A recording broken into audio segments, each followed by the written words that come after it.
patak ng luha sa gabi. Tahimik kong pinupunas palagi. Rosel ang pangalan, 11 taon.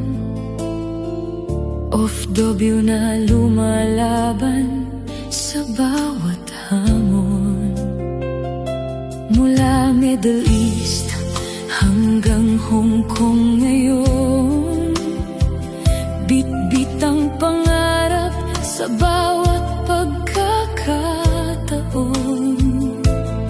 Kahit malayo ang bawat habang, pagmamahal ko'y hindi mababawasan. Sa bawat pagod at bawat luha, pamilya ang lakas na aking dala.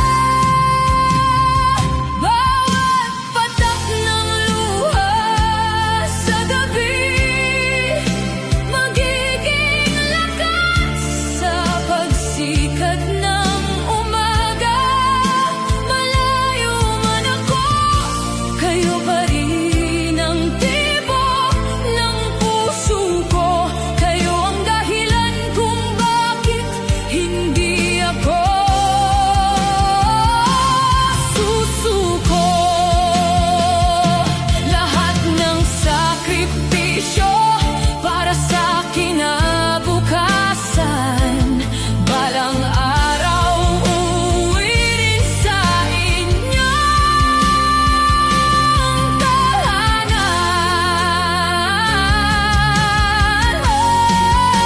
Ay, may mga gabing tahimik akong umiiyak,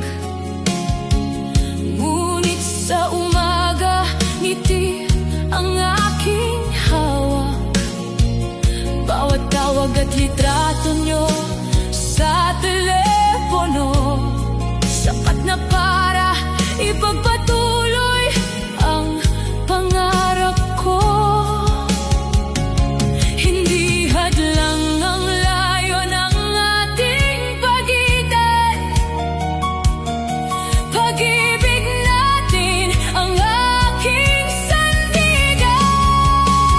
Bawat patak ng luha sa gabi, magiging lakas sa pagsikat ng umaga.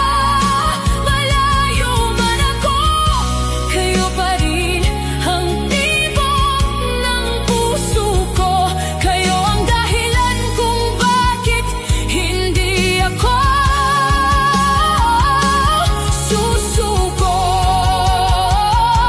11 taon ng laban at pag-asa, hanggang makauwi akong kasama na kayo sa saya. Diyos ang gabay sa bawat paglalakbay. Rosel OFW, hindi kailanman bibigay.